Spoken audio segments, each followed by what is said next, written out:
Okay, enough of this conjecture. Let me just read to you a few bits from what Google comes up with, and you can probably do better. But, to give you a feel for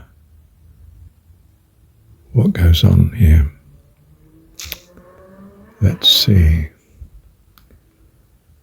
The main medieval city of Mongolia, this is in medieval times, right, was Karakorum, the capital of the Mongol Empire during the 13th century.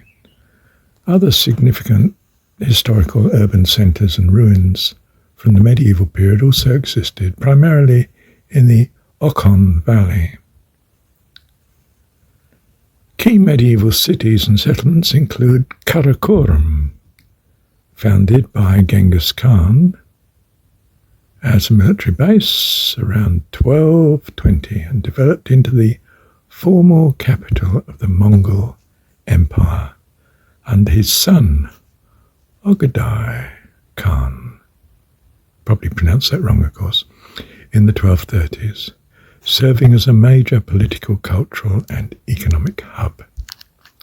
It was a walled city that featured Buddhist temples, Christian churches, Muslim mosques, reflecting the empire's religious tolerance. Isn't that wonderful? This is the savage Mongolian hordes we're talking about.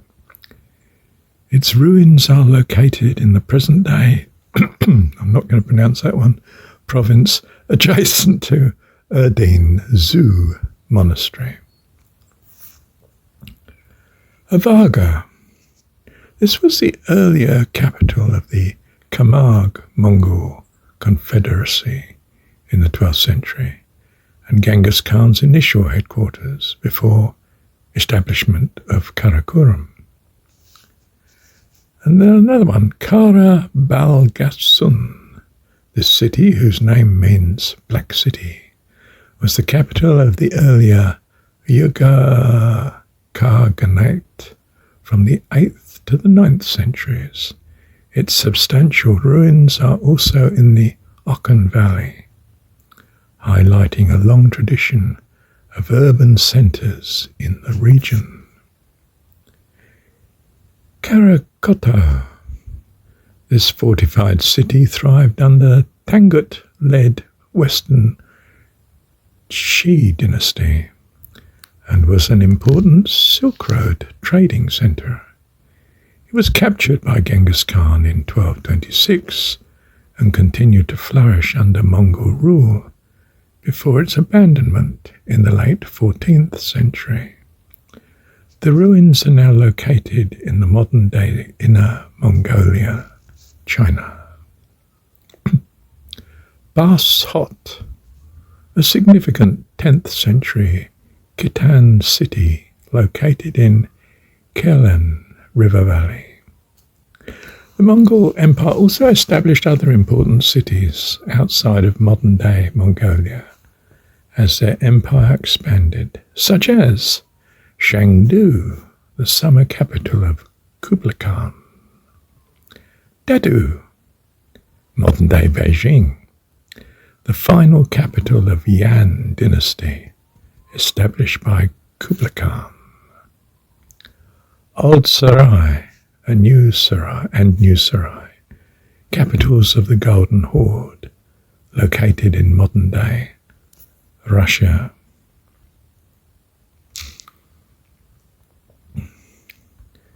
Okay, let me pause a sec. Have a look at another part of this region that was once all classified as Tartaria on very old maps. Central Asia.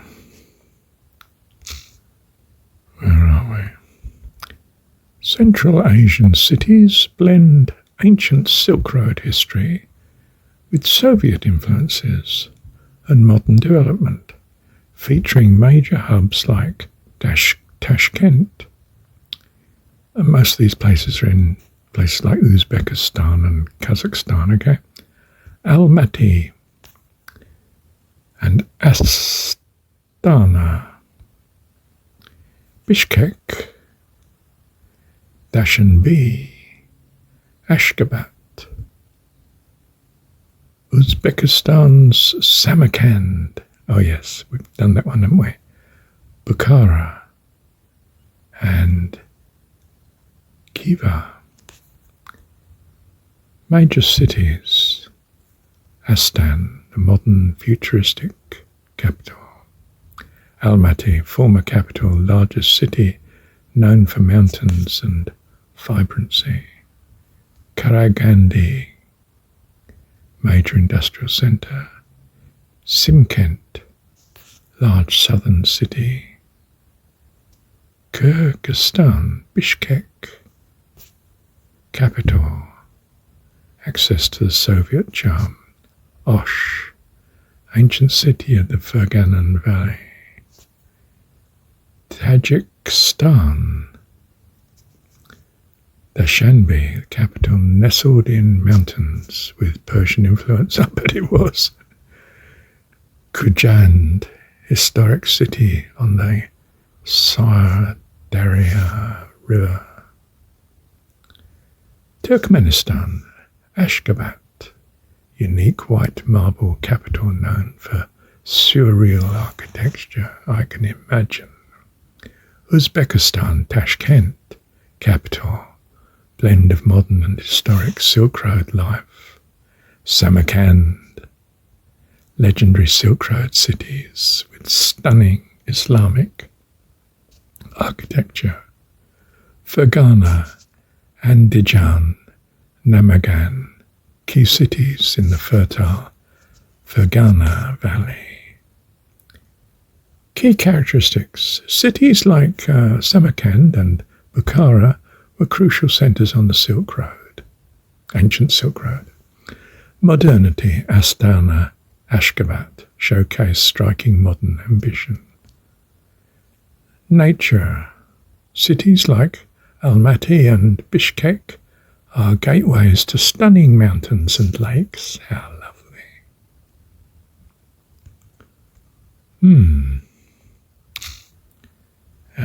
Okay. Oh, now I should have said medieval cities of Central Asia. I'll just give you some of this will be a repetition, but a bit more to the point. Samarkand, Bukhara, and Khiva were vibrant Silk Road hubs known for towering minarets, intricate crafts, and Islamic architecture, while recent discoveries reveal hidden mountain metropolises like Tugan Balak, showing complex interactions between nomadic and sedentary life. Other significant sites include Kazakhstan's ancient Turkestan.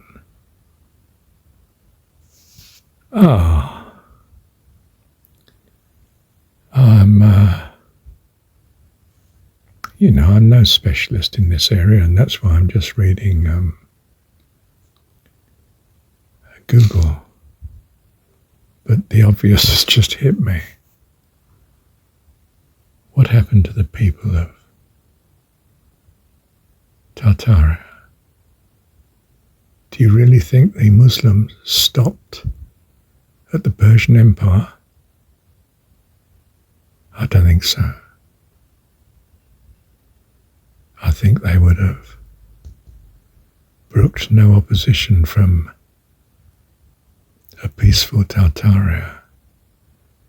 You either submit to Islam or your history. The result is Tartaria is history.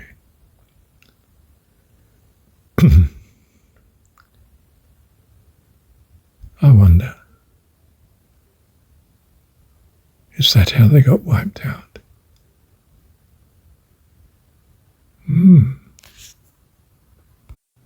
Well, it's all part of Asia, and so on. I just wonder about Tibet. Let's see where we can get there. Tibet has several ancient cities and historical centres, with Lhasa being the most prominent, serving as a capital since the 7th century, with iconic sites like Jokhang Temple and the Patala Palace, alongside other historic towns like Shigatse and the mysterious ruins of the Guga Kingdom. Ancient cities Lhasa, known as God's home. Tibet's spiritual heart, with origins tracing back to the 5th century AD, housing ancient monasteries and palaces. Shigatse, major historical city, home of the massive Tashihanpo Monastery, and centuries of history. Guga Kingdom ruins, an enigmatic ancient city-state known for its dramatic disappearance. Aha! Leaving behind impressive ruins, caves and murals, flourishing from the 10th to the 17th centuries. Sakya features an ancient town with impressive, well-preserved monastic structures like its main temple, dating back centuries. These locations include the Grand Palace, ancient monasteries like the Patala, and remnants of older kingdoms, Guga, showcase Tibet's deep historical roots and rich cultural heritage. Yes, indeed. And of course, if we think about it, China was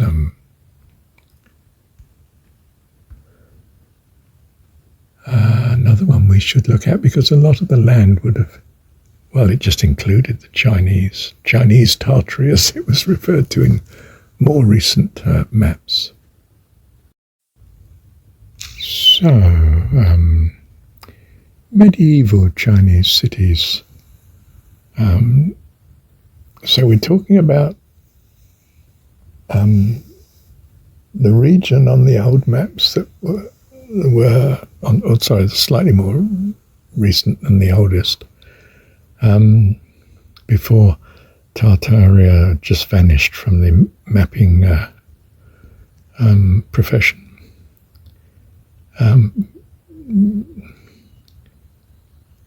It was one of the 4 main regions, I think, was Chinese Tartaria.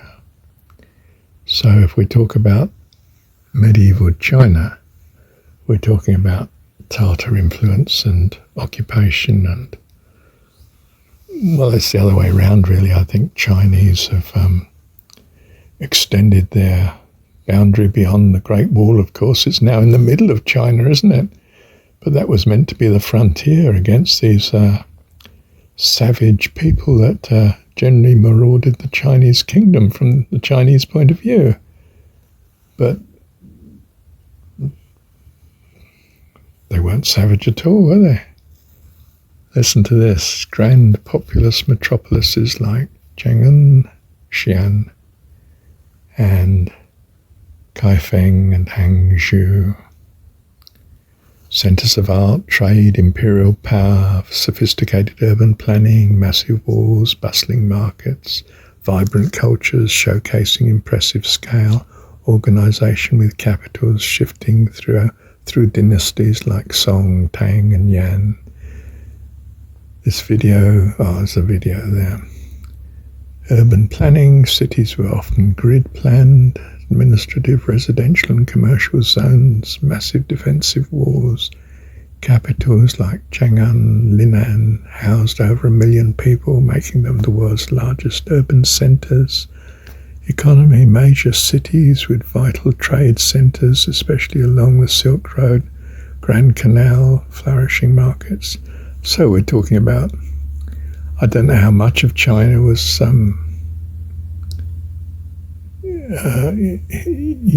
what was separate China at the time. It's not clear on the maps that it was. So the maps make it look as though, in a sense, it was all Tartarian.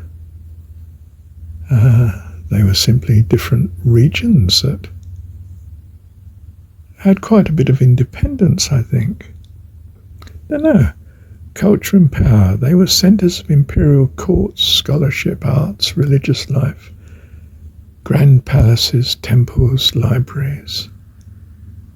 Xi'an, Tang Dynasty, capital, massive walled metropolis, global center. I guess what we can say is anything that was listed as Chinese here now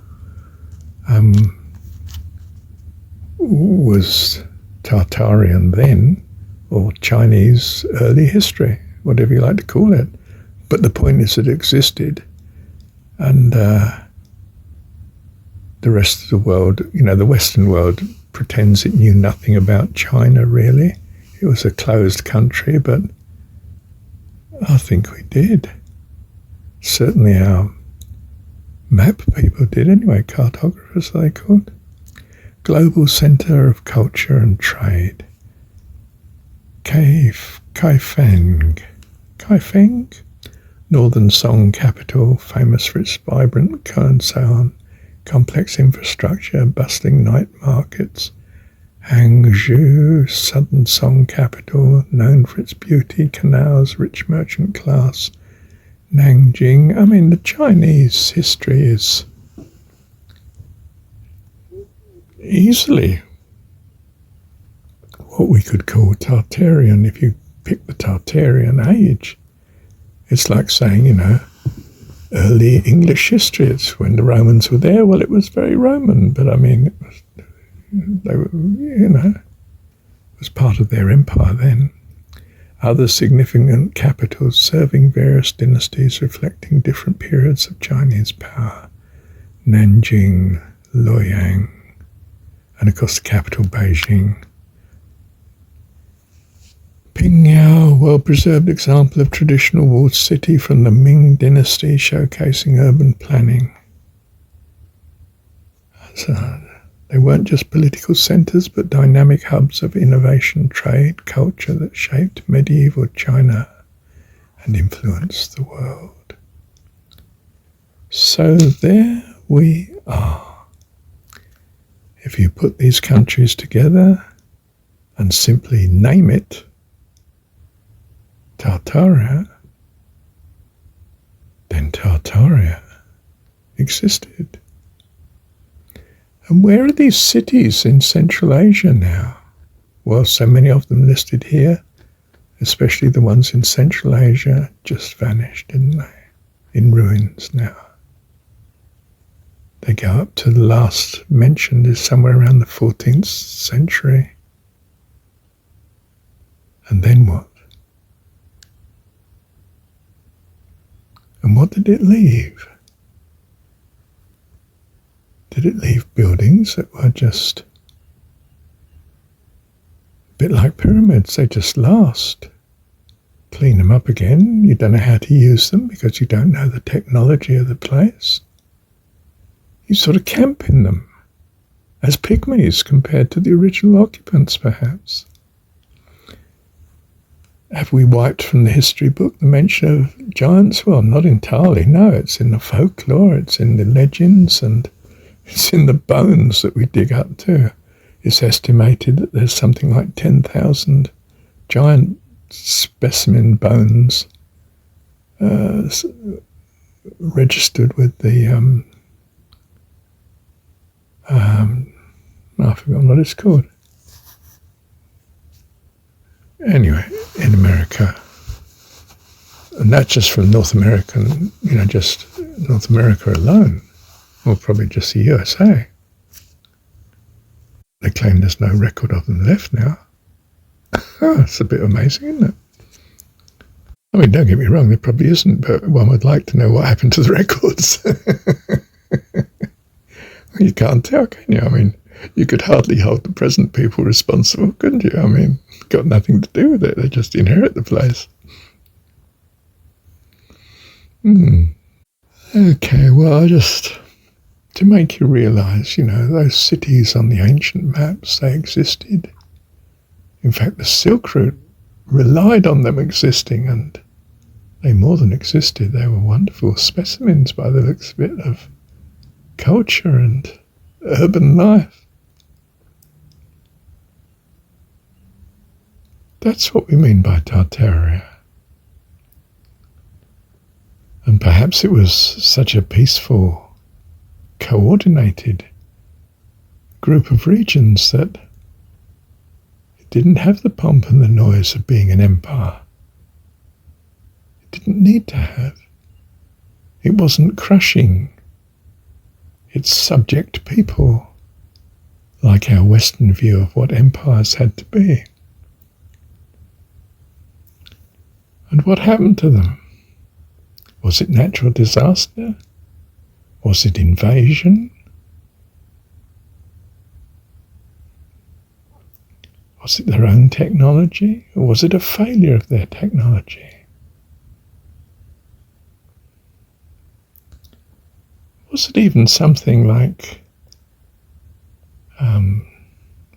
what we're battling with in the 21st century, some sort of pandemic? Not necessarily caused, but, by man, but just a consequence of unfolding life of the planet. We don't know. Thank you, Heavenly Dad.